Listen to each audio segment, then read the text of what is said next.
So good morning to those that have just joined the webinar. My name is Andy Bradley. I'm a director of Deltaee. I think we'll make a start now on the webinar. It's about 1 minute past the hour. We've had well over 100 people register for the webinar today, and I can still see some people joining the webinar, but I think if we make a start now, our intention is to keep the webinar to 40 minutes maximum. We appreciate everyone's time and everyone is very busy. So we'll make a start now. I'm joined today by my colleague Julian Jansen, who's leading our energy research program. My name is Andy Bradley. On the left-hand side of your screen here, I'm a director at Deltaee, been at Deltaee about 6 years, and Julian you see on the right-hand side of your screen, who's been at Deltaee for the last couple of years or so. Good morning, everyone. In terms of our energy storage team, this comprises both Julian and myself, but we're also joined in our team by John Slow, who many of you on the call today will know, I'm sure. Wout Skrital, who joined us a few months ago, who has an engineering background and has done research on energy storage. But also we're very pleased to say that Dan Rassler is a member of our energy storage team on an associate basis. Dan recently retired from EPRI, the Electric Power Research Institute in North America, after about 30 years, mainly with EPRI during that time. Dan conceived and developed their distributed energy research program over those years and managed lots of trials and demonstration projects on energy storage. So he brings really deep technical knowledge to our team, and as well can be our eyes and ears in the North American energy storage market, which, as everyone will know, is a very exciting part of the industry at the moment.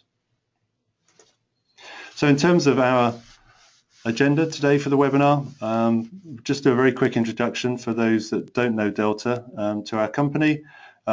We've arranged for a couple of polls during the course of the webinar, so we're interested in your opinion on different aspects of the research and what we're talking about today. And Julian will lead the discussion on some of the selected case studies that we're able to share with you today. So we're aiming to keep the webinar, as I say, to about 40 minutes, and hopefully at the end we'll have time to respond to any questions you may have. In terms of what you can see on your screen, if you have questions, you can submit them to us during the course of the webinar using the dialog box on the right-hand side of the screen. If you have any technical issues or problems, please feel free to contact the switchboard at Deltaee, and the number is 44 for the UK, 131 625 1011, or you can email info@delta-ee.com. So if you have any technical problems, please do contact us and we'll try and resolve them quickly for you. So just moving forward, I know many people on the call will be familiar with Deltaee, but for those that aren't familiar with us, I mean, our focus is really on heat and distributed energy. You see on the left-hand side of the screen here a bubble diagram which illustrates some of the technologies and markets that we focus on. Our prime mission is to help clients navigate the transformation of the energy system, of which the distributed energy space is one of the key drivers. So we do a lot of commercial and strategy work on topics around customers, on different types of technology on the customer side of the meter, obviously looking at policy and markets in great detail, and increasingly looking at business model innovation. You can see some of our clients at the bottom right-hand side there. We work for a broad range of energy companies and manufacturers, but also advise policymakers and investors interested in this industry. So where does energy storage fit into our ongoing research? It's really at the heart of our distributed energy research. We have an ongoing research program in a range of different areas. For example, on the customer side, we have research services that many on the call may be familiar with already, but covering microgeneration, heat pumps, looking at the future of home energy across different European markets, the connected home. We've recently completed a major study on energy services innovation in Europe as well. On the network side, we've done an increasing amount of work over the last 2 or 3 years on innovation. We've done a number of assignments looking at peak demand modeling, and we're currently exploring the possibility of doing a study on demand response in 2016. While on the generation side, we have well-established research services. Many of you, again, may be familiar with our micro-CHP research service, but we also have research services looking at distributed power, particularly gas engines and gas turbines. So you can see for us, energy storage really sits at the heart of a lot of our existing research, and we believe we can bring a very holistic and integrated view to energy, the energy storage space, how storage interacts with other elements in the distributed energy world. and also the different forms of storage. Today we're talking primarily about electricity, but within this research program we'll certainly be focusing on thermal and chemical storage technologies as well, particularly as heat is a large part of what we do as a business. So in terms of the questions and the focus of our research that we're really excited to launch today, these are some of the key topics that we're focusing on. So we're proposing to do a global scan analysis of exciting products and innovations around energy storage, look at insights into how the storage markets are developing, focusing on the European landscape, what's happening and why in different European markets, identify key applications, channels to the customer propositions that we see being most effective, understand where distributed storage fits into broader service offerings, but also the business models, which will be a key factor. So our focus is very much on the commercial and market side rather than looking specifically at the underlying technologies. But the overriding focus for our research will be identifying the deployment models and the understanding the opportunities for distributed energy storage solutions. So that's what we're focusing on, but we'd be very interested to hear from everyone on the call today what everyone is most interested in. That will help us perhaps emphasize different aspects of our presentation today, but also will feed into how we shape our ongoing research program. So now we'd just like to ask you to share your opinion. We have a short poll here for you to respond to. Do you want to pull up the poll? The poll's up. Okay, so you should see in front of you now a series of questions, and you can answer more than one question if more than one topic is particularly interesting for you. Obviously, it probably doesn't make sense to answer every single box, but if you could respond and indicate which is the area of most interest to you, that would be interesting for us in terms of how we take this webinar forward, but also feed into our thinking in how we develop our ongoing research program. So I can see about 2/3 of the people on the call so far have voted. Give it perhaps a few more seconds. We've got almost 60 odd people on the call now. Everything is anonymous, so there's no concerns about sharing your response with anybody. So just give it 3 more seconds. 2, 1. Okay. Thanks everyone for their opinion. So let's share the results of the poll.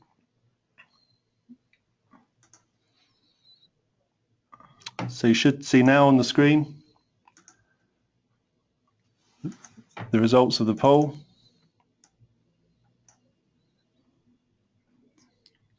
So business model innovation comes out as the most interesting topic. So people interested in the innovations, the commercial innovations rather than technical innovations. Markets and forecasts, deployment types and applications have a similar response. Sales channels, routes to market, a bit less. Quantifying the value from different revenue streams, a bit less. So but by some margin, I think people are more interested in the business model and innovations, which I find reassuring because that's what we've decided is our focus. So it's interesting that to see that focus from the group on the call today.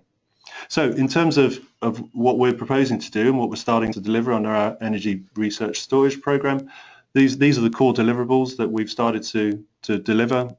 It's a familiar structure for those that already subscribe to some of our other research services. It's a combination of in-depth reports on specific topics, hot topics that are helping shaping the market and where the growth opportunities are.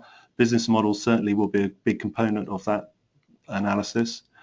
Alongside, we will do country reports and provide an info base of information on products and policies and different players and applications in the European space. You can see initially we're proposing to focus on the 5 Northern European, primarily Northern European markets along with Italy. And alongside these deliverables, there are ongoing briefing notes on specific events and developments in the industry, and of course tailored support, which is a really important part of all of our research services here at Delta. So the ability for subscribers to talk with our research team and discuss specific questions that are very relevant for their businesses. So I'm glad there's a good alignment between the interests of people on the call and the type of research that we're proposing to do in our energy storage research service. So now moving on to just characterizing the main deployment types that we've seen so far. So I'd just like to share a few headlines before I hand over to Julian to talk through some of the case studies. But when you look at the market today, at the highest level, we've developed this 2x2 matrix. When you look at the storage market today, it's really dominated by two types of energy storage. You can characterize the market in terms of the type of the storage, which is on the x-axis here, and where the primary value is captured. So at the moment, on the type of storage, there's two types essentially: behind the meter, on the customer side of the meter, or on the utility side of the meter. And in terms of where the value goes, it's either to the customer or somewhere in the energy system. There are obviously different stakeholders, players within the system, but they're captured somewhere in the energy system. And at the moment, we see really two types of storage in the market. First one being self-consumption, which is really standalone storage on the customer side of the meter, which is primarily about helping the customer use as much of their self-generation as they can. So PV plus battery is the obvious example there. While on the utility side of the meter, really in Europe, it's primarily grant-funded pilot projects, engineering projects to evaluate the role of storage and the distribution or transmission parts of the network. And these are engineering-led solutions. My understanding, particularly from the LCNI conference last week, is that many of companies are finding that they are very good engineering solutions, but perhaps the economics remain challenging. So that's where the market is today. But the key trends that we've identified, two key trends really we've identified from our case study research so far, is an emergence of different deployment models on the customer side of the meter, the behind the meter, looking at aggregating the standalone storage to create benefits for the energy system while also producing value for the customer. So on the left-hand side of your screen there, you'll see a circle with free lunch and VPP, and we'll explain more about those, what we mean by those terms as we go through. Free lunch is more focused on producing customer value, and the VPP model is more focused on producing value for the network. But we see an emergence there. We see a strong trend of deployment models emerging towards the aggregation of behind the meter storage. While on the utility side of the meter, we see an interesting potential for what we've called the energy bank. So this is larger storage on the distribution grid, but which is focused on providing value to customer. So those are the two key trends that have emerged from our case study analysis so far. And when I hand over to Julian, he'll talk through some of the case studies that underlie our analysis to identify those trends. So those are some of the headlines so far from our research. I emphasize that we're launching the research today, so there'll be a lot of development and addition to these to this work as we go forward, but we wanted to share some of the highlights from this research so far. So I'd like to hand over to Julian at this point, who will talk through some of the case studies we've selected for this webinar. And then towards the end, we'll have another poll interested in people's perspective on the different deployment models, and then we'll hopefully have time to take some questions at the end. So Julian. Yes, indeed. Thank you very much, Andy, and good morning, everyone. Thanks for joining today's webinar. So let's get into the case studies that underpin those key themes Andy just identified. Today we will be focusing on three particular case studies: Scenic IES, a German provider of battery PV storage systems; STEM, an American company exploring new opportunities in the Californian market; and the MVV Storm research project in Germany. These case studies have come out of our extensive case study library. So as you can see here, this is our current case study library, where there's about 31 cases we've analyzed. And what's important is, at the moment, primarily we've been looking at electricity storage, but as the research emerges and as more and other technologies are commercialized in the market, this will be further extended to include thermal and chemical storage applications as well. This is an ongoing piece of work, and it really is the heart of the research. This is our evidence base for making the in-depth analysis and evaluating the emerging business models in the current market. So, to draw out the key messages from today's case studies and from the case study database, we've developed a framework for assessing distributed energy storage deployments.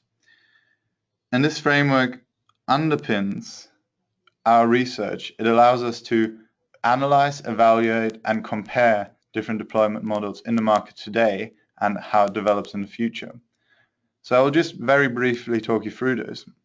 On the left-hand side, you can see the first step, which is how the proposition is characterized. For this, we've got 4 parameters, which are ownership of the storage system, the location of the storage system, whether it's on the utility side of the meter or behind the meter at the end customer premise, as well as the key operator and who receives the primary value. Based on that primary value, we then analyze what values are actually created. We use this value stack to see what is the current primary value, what are the current secondary values, and what will be the future value created by this particular application.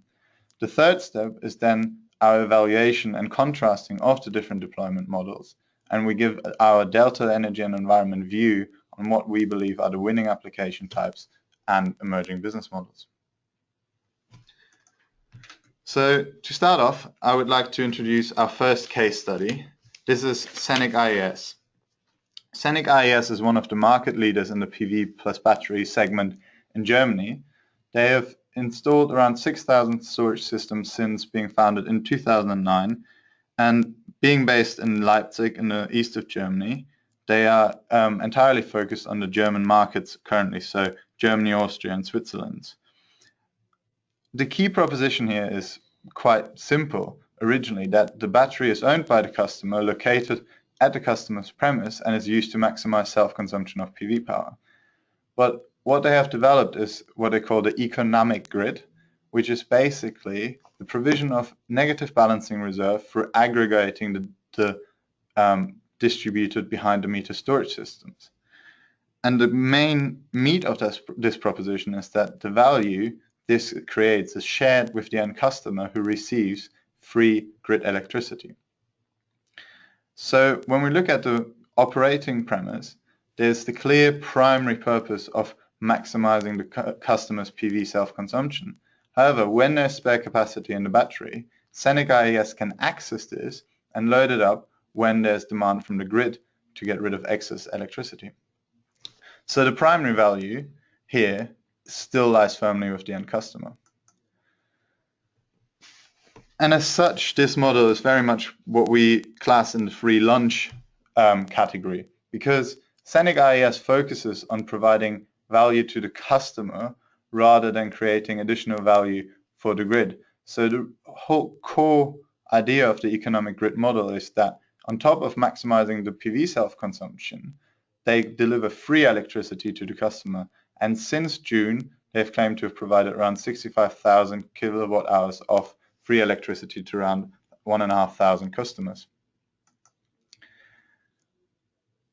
What we can then see is that the model creates other values as well. On the network side, it provides ancillary services by bidding into the German electricity balancing market. And Scenic IES is actually the first company to have successfully implemented this model. There is other business models out there who are trying to do similar things, and we touch upon these in our wider database and throughout the webinar today. On the customer side, when we quantify this value the free electricity provides, we have calculated that at current German electricity prices, customers could save up to 200 euros per year, but this is based on the assumption that they receive the maximum amount of 800 kilowatt hours per year. And with regards to this, it has to be said, if the customer has a small battery system, this might be quite unlikely to be achieved. When we look at the commercial status of the economic grid, it becomes obvious that this is quite advanced, because 1,500 systems have been connected, and while this has been restricted to 5,000 systems in the piloting phase, we believe this could be extended in the future. So now that we have seen what we class as a free lunch type of aggregation model, we'd like to move on to the next case study, which is STEM. I'm sure a lot of you have heard about STEM. They've made quite big waves over in the US, and STEM really focuses on leasing energy storage systems to achieve demand charge reductions and create further revenue streams for themselves and their customers. With this, STEM targets commercial and public sector customers that have a large energy peak demand, And in the US, this means they incur subsequent peak demand charges. Looking at it from the framework view, the storage system is located at the end customer side, but the ownership, because it's leased, is technically remains with the third party, which in this case is STEM.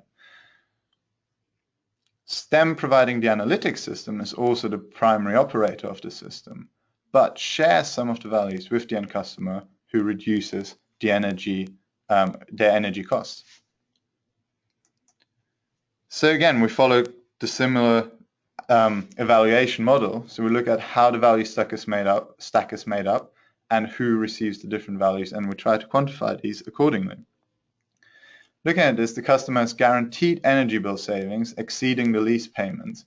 Because of the specific tariff structure in the US, peak demand is capped for the customer, and they also have the ability to shift peak loads into periods where they can take advantage of time of use tariffs.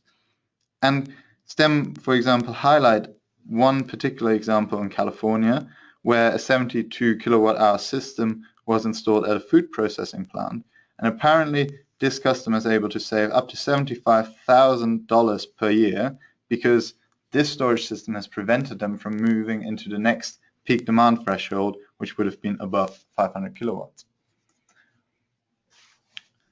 Looking at the creation of other network values, we see that because STEM has recently bid and dispatched into the California Independent System Operator real-time energy market, they provide further ancillary services and demand response, which is good for the local grid, and a lot of the energy companies in the US are trying to engage with this type of storage because it creates further values for them. For the customer, we always have to remember that in the US, the electricity grid is slightly less stable than over here in Europe, and there's always the clear value for the customer that a storage system provides backup power, at least for a certain amount of time. With the commercial status, we see that this model is very well commercialized, and it has been adopted by a number of customers, and an increasing number of energy companies in the US are engaging with this type of model. However, right now we see this primarily work in the US, and especially in states such as California.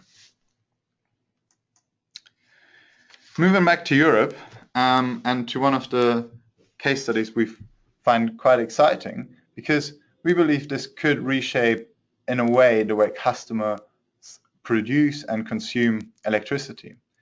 So what is the MVV Storm Bank? The MVV Storm Bank is a research project led by the regional energy supplier MVV Energie, and it is done together with the battery manufacturer Aztec and the local network operator Netrion, as well as a research team from Stuttgart University.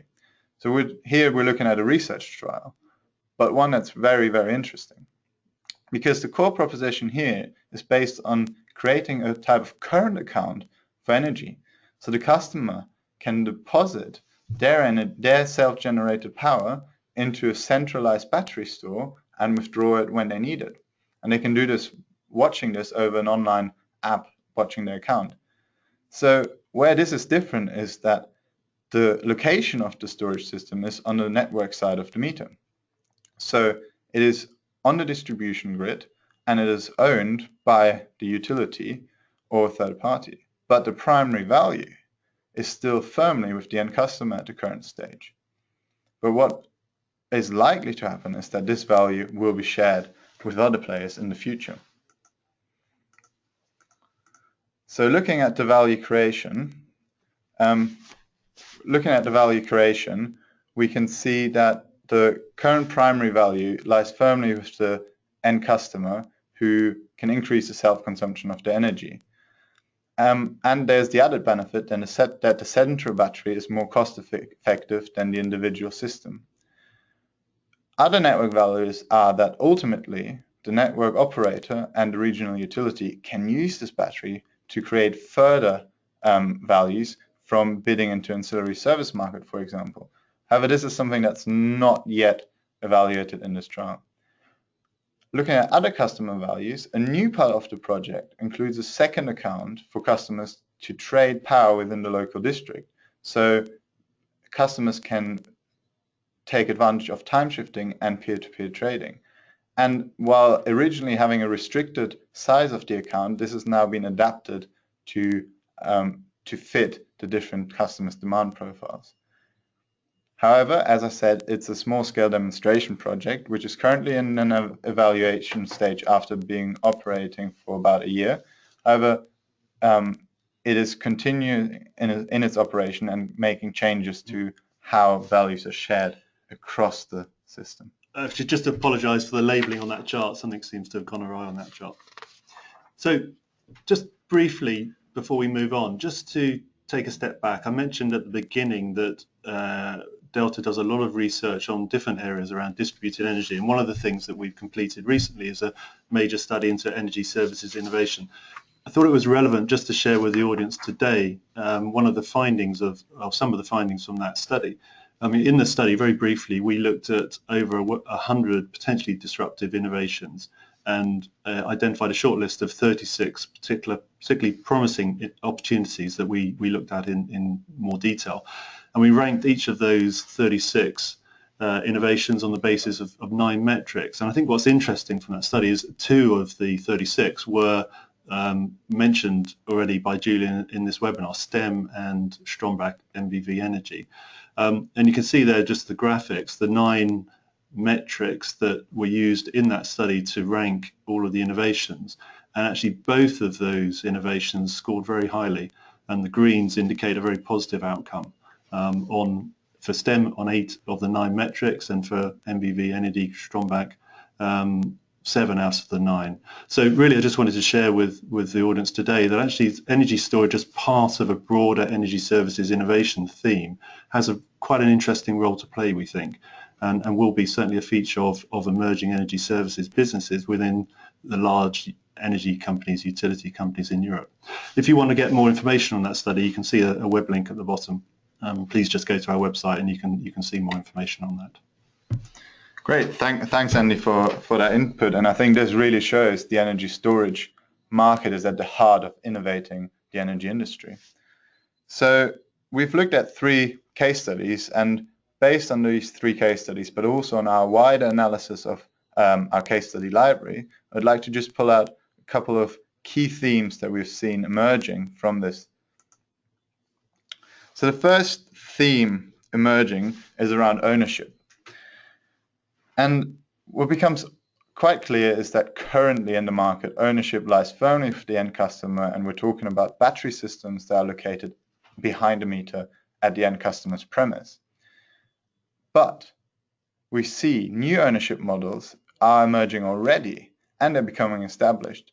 We've touched upon a couple of case studies already in this presentation, and we've also added a few more on this slide just to illustrate it further. So we see ownership models on the utility side and third parties like STEM owning the system, leasing it to the customer. What we haven't looked at yet is models where the ownership is with the end customer, but the storage system is located on the utility side of the meter. And something that would come to mind here would be things like community systems, where let's say it is integrated with a cooperative wind farm, or it could be for a whole street maybe. So this is something that we will be looking at in the future, but there isn't very many commercialized applications out there yet. The next theme emerging from the case studies is around the control and operation of the storage system. The key emerging deployment model here is that the system is increasingly operated by a third party. So Senec IS, STEM, and the Strombank are both in that parameter where the primary operating principle is not necessarily set by the end customer's requirements anymore. And a lot of the current business models are starting with this type of free lunch model, adding value to the customer, rather than a VPP proposition where the value is firmly created for the network side. But this is likely to also change in the future.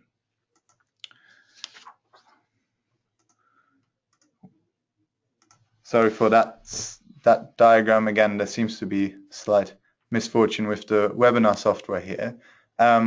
Looking at the primary value themes emerging, this is what we have identified. it is that right now the market is firmly where lower bills are achieved through increasing the self-consumption of most of the time PV generated power. And we can really, from analyzing our larger database, what we can really see is that there is new values coming into the fold. And one of the key messages from today's webinar is really, it's about stacking these values and creating revenues from new services such as ancillary services created for the energy system that can be shared for both third parties by the utility side, but also with the end customer. So based on the themes we've just looked at, we would like to have a second poll today, which looks at what you think will be the primary deployment models in 2020 in Europe. For this one, we only allow one answer, so please choose which one you think is most likely to be the primary deployment model. I will launch the poll now. So in this poll, we're asking, what do you think will be the primary deployment model in 2020 in Europe? So we put out here 5 different deployment models: the self-consumption, which is where the market is today; the free lunch approach, which is aggregated behind the meter storage, focused on creating value for the customer, of which Senec might be an example; the VPP aggregation model, which is behind the meter storage but focused on creating value for the network, and perhaps Lichtblick, that we didn't talk about today, could be an example of that. There's the energy bank model, which is on the utility side of the meter but focused on creating value for customers, such as Strombank. And then there's the distribution grid support storage, which again is obviously on the utility side of the meter but focused on addressing perhaps constraints in the local network or the energy system. DNOs, distribution network operators, would be the classic example of that type of project. So if you have a view as to which of those do you think would be the primary deployment model in Europe by 2020, very interested in your views. Again, your view will be confidential and anonymous. I'm just sort of seeing the votes coming in, so we've got about 60 people on the call. So if we just wait until we get maybe 85% of the people that voted. So again, your vote will be totally anonymous, won't be shared with anybody, but it might be interesting for everyone on the call to see, where the consensus is about future deployment models in the period to 2020. So if we have 3 more seconds for the poll, if you want to make a vote, if you can vote within the next couple of seconds. 3, 2, 1. Okay, let's close the poll and publish it.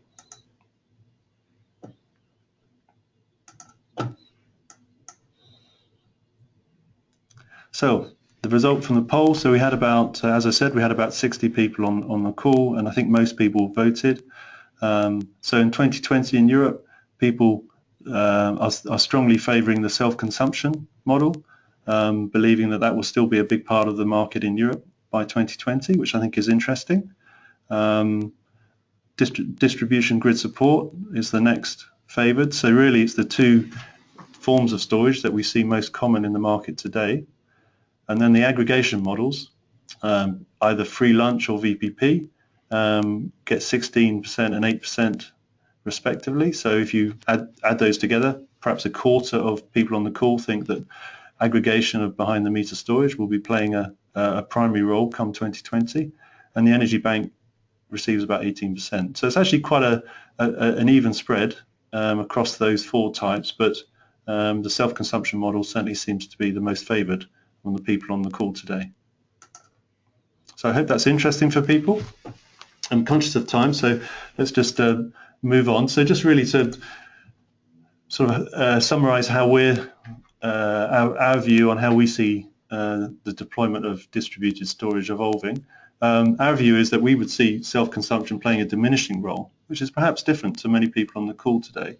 Certainly has a big role to play in terms of creating a market for behind the meter storage, but over time the values from that probably won't be sufficient to grow a long-term sustainable business. The 2 trends that we've identified so far from our energy research, our storage research on case studies is really around the VPP and free lunch models and the energy bank. So we see people trying different approaches to exploring aggregation behind the meter storage. We see those models potentially converging over time. In any given country, the right starting point and the balance between the two is going to be determined by local factors, policy, energy prices, grid issues, etc. And on the utility side of the meter, we do see the energy bank as a really interesting innovation, and it could unlock a value for customers that is perhaps more scalable, quicker than behind the meter storage. But again, we see ultimately in the longer term a convergence between the more grid support storage projects and perhaps the energy bank. But again, the local factors in each country will be critical in determining how that convergence occurs and perhaps where the right starting point is. And perhaps that's a final observation to make, is that in this market we see that there are perhaps more starting points than finishing points. And actually one of the challenges for many players in the market will be choosing the right starting point to try and develop and grow a sustainable business. But ultimately many of the propositions may converge on the same set of values. Well, thank you very much, Andy, for summarizing those key findings again. I would just like to really quickly recap some of our research, and it looks at exactly the things you have mentioned. So what are the key business models? What are the winning applications? I'm really happy to also announce that our website is now live, and you can see that on your screen right now. And what you can see here is the subscriber website to our energy storage research service with the full case study library, country reports, in-depth reports, and our methodology. So I just wanted to very briefly show this, and now we would like to go into the questions and get to hear your view.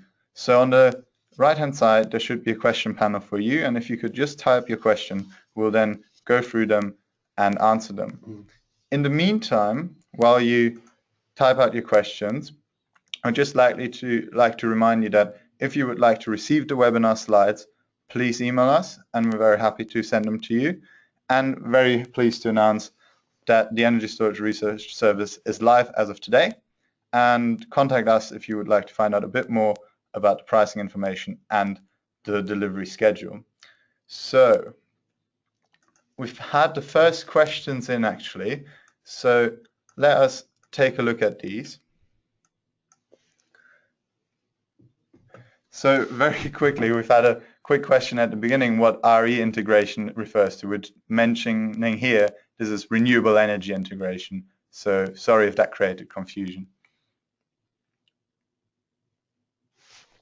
Julian, there's a question there explaining what a VPP is. Perhaps we should have explained that a bit more clearly. Yeah, certainly. So VPP refers to the concept of a virtual power plant.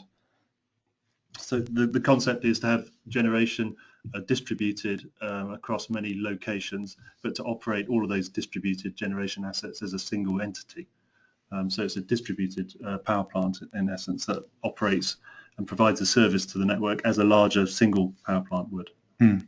There's also an interesting question here around how important PV is for storage in general and for these business models.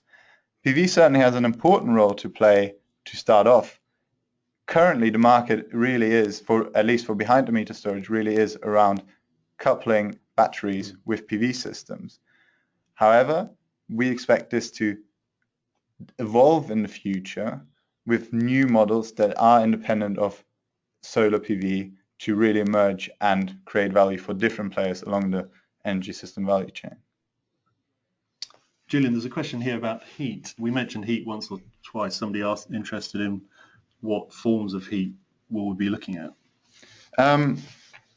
Well, certainly, that's very, very good. We will be looking at heat storage, and we'll be looking at sensible heat, latent heat, and also thermochemical heat storage. And along those, we will be looking at the most interesting propositions in the market currently. Okay, thanks, Julian. One or two people interested in Tesla, I can see mentioning Tesla, and where do we see Tesla fitting into this analysis that we've done so far? And there's been obviously a big hype about Tesla. How do you think it fits into what the analysis that we've done so far?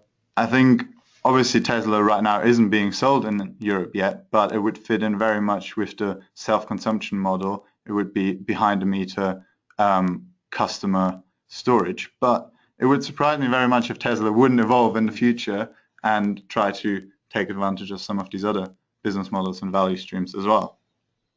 Thanks, Julian. There's a question here from somebody asking, we've mentioned California and Germany in our presentation today. Are they the most advanced markets, interesting markets for energy storage? Got any views on that? Yeah, certainly. I think California and Germany are two key markets, but in Europe we'll definitely see the UK emerging over the coming year as well, both for behind the meter storage system, but also especially with the National Grid Enhanced Frequency Response tender for storage systems located on the grid. Certainly in the US market, I think California is one of the most interesting markets, but there are others. I mean, I think Texas is an interesting market, perhaps more like Europe actually, but storage potentially has an interesting role to play there. I think the New York area of New York market is potentially also very interesting for storage, being driven by the program to sort of REV, Reforming Energy Vision program they have there. And also another market hotspot in the US would be Hawaii, where PV obviously has a big role to play, and with a net metering basis, it's perhaps encouraging people to actually cut the wire and isolate themselves from the grid with a PV and storage solution. So I think there are different markets certainly in the US arena. Okay, I'm conscious of time now, Julian. We've gone just a few minutes over. We've got loads of questions coming in, so please do submit your questions. We haven't been able to respond to all of them, I know, but we will ensure to get back to individuals with responses to their questions in the next days. Certainly. And feel free to drop us an email or give us a call as well if we haven't been able to answer your questions, because there's a lot of them coming in, and we'd be very happy to discuss any of these models with you and hear your view as well. Yeah, absolutely. So really appreciate everyone's time today, appreciate how busy everyone is nowadays. So I hope you found that valuable. Please do contact us if you have any questions. People have submitted questions, we'll respond to you in the next days. But myself, Julian, the whole of the team here at Delta, really delighted to have launched our energy storage research service today. So it is available today to subscribe to. Early subscribers will receive a significant discount, and our ongoing research into 2016 will be shaped by the people who do subscribe in the next weeks and months. So thank you for your time today. Hope you found that interesting and valuable. We're always welcome your feedback and thoughts on these webinars and the type of research we're doing, so please feel free to contact either myself or Julian with